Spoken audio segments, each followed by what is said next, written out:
So, welcome children. I am Javed Ahmed Shah, teacher, Government Girls Middle School, Shahabad. This is class 8th, chapter number, perhaps, chapter number 10. And we were discussing about reaching the age of adolescence. This is the name of the chapter. अब इसमें हमने आपसे पहले ही बहुत सारी बातें की हैं, जैसे एडोलेसेंस, प्यूबरिटी, ब्लूगियर के बारे में, उसके बाद चेंजेस एट प्यूबरिटी, फिजिकल चेंजेस भी आपके साथ शेयर हो गई है, और उसके बाद आपके साथ सेकेंडरी सेक्सुअल कैरेक्टर्स भी डिस्कस हुए हैं। तो आज की क्लास में उसके बाद role of hormones in bringing about the change, hormones का क्या अमल दखल है ये तब्दीलियां होने में, तो and hormones other than sex hormones, autosomes और एलोजोम्स के बारे में आपके साथ बात हुई है। तो आज इंसेक्ट हार्मोन्स भी आपके साथ डिस्कस हो चुके हैं। तो आज की क्लास में हम रिप्रोडक्टिव हेल्थ के बारे में जानेंगे, जो इस चैप्टर का अंतिम टॉपिक है, आखिरी टॉपिक जो इस चैप्टर का है, reaching the age of adolescence का रिप्रोडक्टिव हेल्थ। आज आपको रिप्रोडक्टिव हेल्थ के बारे में जानकारी प्रोवाइड करेंगे। तो बच्चों, रिप्रोडक्टिव हेल्थ, क्योंकि एडोलेसेंस के साथ साथ प्यूबरिटी के साथ साथ हार्मोन्स का चेंज होना, इनका बैलेंस इम्बैलेंस, वो सारा देख के आज हम रिप्रोडक्टिव हेल्थ पे पहुंच रहे हैं। ये चैप्टर भी बहुत इंपॉर्टेंट है।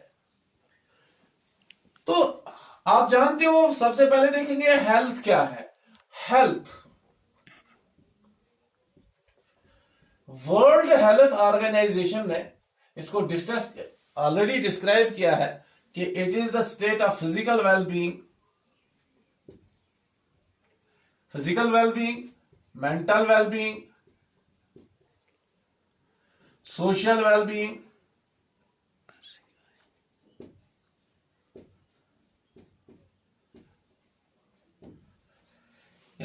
वर्ल्ड हेल्थ ऑर्गेनाइजेशन ने पहले ही सेहत को ऐसे डिफाइन किया है कि फिजिकली एक इंसान का ठीक होना, मेंटली ठीक होना, सोशली ठीक होना, ये उसकी सेहत की अलामत है। यानी physical wellbeing, mental wellbeing and social wellbeing of an individual is described as its health. यही सेहत है। जिस इंसान में ये तीनों चीजें हैं, फिजिकली भी फिट है, मेंटली भी फिट है और सोशली भी वो फिट है, समाज में भी वो बिल्कुल फिट है, तो हम कहेंगे ये हेल्दी है। लेकिन यही हेल्थ आज हमें यहां पे रिलेट करनी है रिप्रोडक्शन के साथ। जो भी बच्चे रिप्रोडक्शन की सतह पे पहुंच जाते हैं, यानी प्यूबरिटी पे पहुंच जाते हैं, अब वो रिप्रोडक्शन के अहल हैं, उनकी मैरिजेस होती हैं। यहां तो आप जानते हो 18 साल की उम्र से मैरिज शुरू हो जाती है, जो कानूनन यहां से जवाज बनता है 18 साल की उम्र पे शादी करने का। इससे पहले शादी करना तो कानूनन जुर्म है, तो वो क्योंकि वो बच्चा शादी पे बैन है। तो 18 साल की उम्र पे प्यूबरिटी कंप्लीट, टीन एज कंप्लीट होके अब ये बच्चे रिप्रोडक्शन की सलाहियत रखते हैं। अब रिप्रोडक्टिव हेल्थ जानना भी इनके लिए जरूरी है। तो प्यारे बच्चों, आप जानते हो कि सेहतमंद रहने के लिए बहुत सारी चीजें जिम्मेदार हैं, जिसमें एक बुनियादी शर्त यह है कि बैलेंस्ड डाइट हो। बैलेंस्ड डाइट आप लोगों ने पिछली क्लासों में भी पढ़ा है, आपने 7th में भी पढ़ा होगा। ये बैलेंस्ड डाइट क्या है? वो डाइट जिसमें हर किसी किस्म के गुज़ाई अजनास यानी न्यूट्रिएंट्स पाए जाएं, और वो भी हेल्थ एक इंसान के लिए मुनासिब मिकदार में, यानी उसकी उम्र के हवाले से, उसकी फिजिकल एक्टिविटीज के हवाले से, जब उसको न्यूट्रिएंट्स, हर कोई न्यूट्रिएंट मुनासिब मिकदार में मिल जाए उसके खाने में, तो हम कहेंगे बैलेंस्ड डाइट खाता है। यानी it is the food which is rich in proteins, rich in carbohydrates, minerals, हाँ ऐसे rich in vitamins, rich in fats, rich in minerals, rich in water and roughage। ये सारी चीजें जो है बैलेंस्ड डाइट में आती हैं। यानी वो food which is having adequate quantity of proteins, carbohydrates, fats, vitamins, minerals, water and roughage, उसको हम कहते हैं ये मुतवाजिन खुराक है, यानी बैलेंस्ड डाइट है। अब हेल्दी रहने के लिए सबसे पहले बैलेंस्ड डाइट की जरूरत होती है। अब आप जानते हो एडोलेसेंट्स जो होते हैं, जो प्यूबर्टी पे आते हैं, इनकी बॉडी में उस वक्त बहुत सारी चेंजेस रुनुमा होती हैं, जिनसे मैंने आपको पहले ही कवर किया है। वो चेंजेस जब होती हैं तो बॉडी की एक्टिविटीज, इसका मेटाबॉलिज्म जो है कुछ फास्ट होता है। इस दौरान इसको खाने की खुराक की बहुत ज्यादा जरूरत होती है, और वो भी मुतवाजिन खुराक की। अगर इस स्टेज पे मुतवाजिन खुराक बच्चे को ना मिला तो नतीजे के तौर पर वो ठीक, उसका सेहत तो पहले बिगड़ ही जाएगा, और रिप्रोडक्टिवली भी वो उतना एक्टिव नहीं रहेगा। अब इस स्टेज पे एडोलेसेंट्स के खुराक का खास ख्याल रखना होता है, यानी उनकी रिप्रोडक्टिव हेल्थ के लिए मुतवाजिन खुराक यानी बैलेंस्ड डाइट बहुत अहमियत का हामिल है। तो बच्चों, दूसरी बात जो इस स्टेज पे जरूरी है रिप्रोडक्टिव हेल्थ के लिए, that's called personal hygiene. Personal hygiene तो आप जानते हो हिफ्जानी सेहत, हिफ्जानी सेहत। तो ये पर्सनल हाइजीन क्या है? इनको सफाई, cleanliness is next to godliness. Cleanliness का इनको बहुत ज्यादा ख्याल रखना है। रिप्रोडक्टिव फ्लो जो होता है, मेंस्ट्रुअल फ्लो जो होता है, और इस चैनल को, इस ट्यूब को इनको बहुत साफ रखना है ताकि कोई इंफेक्शन ना हो पाए। ये वो स्टेज है जिस स्टेज में इनको बहुत जरूरी है कि ये क्लीनलीनेस की इंतहा तक पहुंच जाए। और ये दूसरी बात, और इस स्टेज पे मैंने आपको बताया एडोलेसेंट स्टेज पे क्या होता है कि स्वेट ग्लैंड्स, जिनसे सीबम निकलता है, जो मैंने आपसे पहले बताया है, और बाकी ऑयल ग्लैंड्स, इनकी एक्टिविटीज ज्यादा होती है। जब ज्यादा होती है सेबेशियस ग्लैंड्स की, और स्वेट यानी स्वेट ग्लैंड्स और ऑयल ग्लैंड्स की सिक्रीशन जब ज्यादा होती है, तो मैंने आपको बताया है उनकी वजह से इनके फेशियल पोर्स ब्लॉक होते हैं और इनके ऊपर पिंपल्स आते हैं, और इनकी स्वेटिंग ज्यादा होती है, जिससे इनकी जिस्म से बदबू खारिज होती है। तो इनको रोजाना बात करना जरूरी है इस स्टेज पे।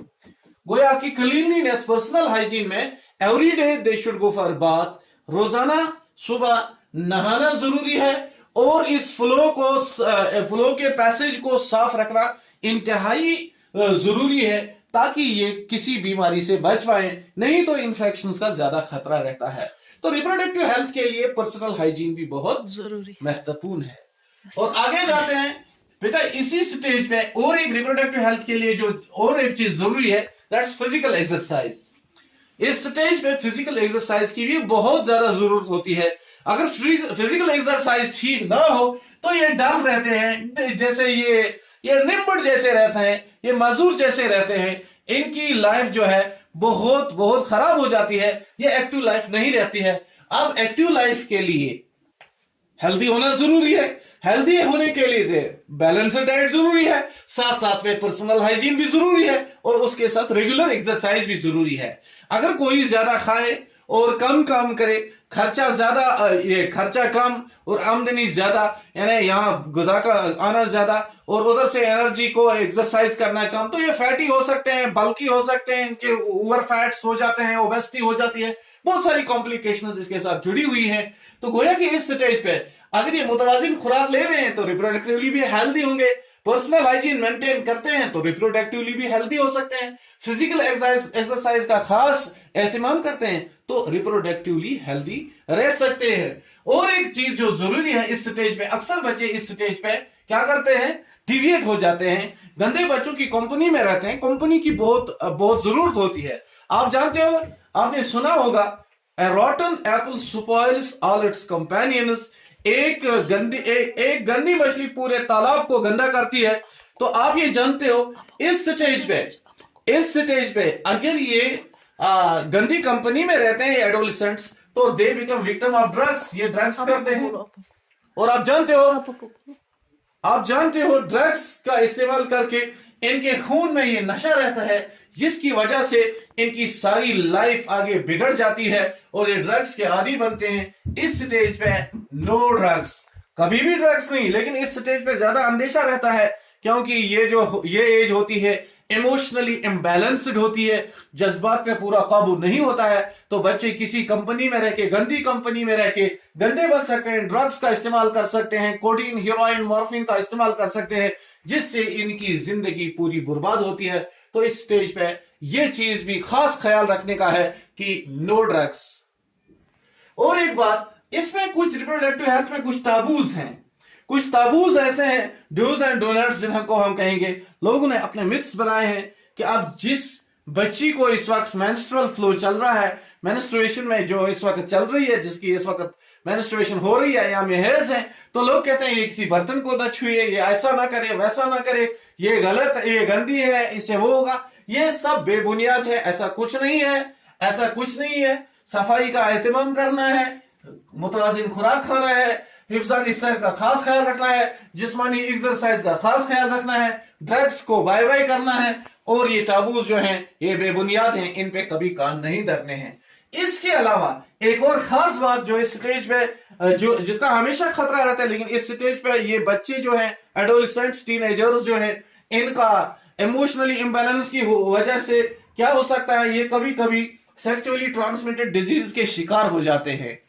ये कभी कभी गलत प्रैक्टिस में जाके सेक्सुअली ट्रांसमिटेड डिजीजेस के शिकार हो जाते हैं, जैसे एड्स, जैसे गोनोरिया, जैसे सिफिलिस, गोनोरिया, सिफिलिस। ये वो सेक्सुअली ट्रांसमिटेड डिजीजेस हैं जो सेक्स से फैल जाती हैं। तो ऐसी हरकतों से इज्तनाब करना है, इरेगुलर ये पार्टीज अवॉइड करनी है। कभी ऐसे लोगों के साथ नहीं बैठते हैं जिनको इस चीज का तमीज ना हो, तो इन चीजों से दूर रहना है, तब जाके रिप्रोडक्टिवली हेल्दी रह सकते हैं। गोया कि रिप्रोडक्टिव हेल्थ के लिए हमने जाना कुछ चीजें ज्यादा जरूरी है, जैसे मुतवाजिन खुराक, जैसे हिफ्ज़ानी सेहत, जैसे जिस्मानी एक्सरसाइज, और जैसे ड्रग्स का इस्तेमाल ना करना, जैसे ताबूज को जहन से बाहर निकालना, और एसटीडीज का खास ख्याल रखना, सेक्सुअली ट्रांसमिटेड डिजीजेस जो फैलते हैं by the use of wrong practices, इनसे दूर रहना है ताकि किसी भी बीमारी का इंसान शिकार ना हो पाए। सेक्सुअली ट्रांसमिटेड डिजीजेस ऐसी खतरनाक हैं जो मदर से बेबी को भी लग सकती है, इसलिए अगर मदर सेफ है तो बेबी भी सेफ है। तो इसका मतलब है मदर अपने आप को सेफ रखे, ताकि तब जाके जब उसका बच्चा होगा वो भी सेफ होगा, क्योंकि ये बीमारियां जो हैं ये सेक्सुअली ट्रांसमिट होती हैं, एक से फिर दूसरे को लग जाती है, इसलिए सेक्सुअली ट्रांसमिटेड डिजीज का भी खास ख्याल रखना है। ये सब चीजें रिप्रोडक्टिव हेल्थ के अंदर आती हैं। तो प्यारे बच्चों, इसके साथ ये पूरा सब lesson number 10 at reaching the age of adolescence जो है आज हमने समाप्त की। इंशाअल्लाह नेक्स्ट क्लास में हम किसी और चैप्टर का मुताला करेंगे। Thank you.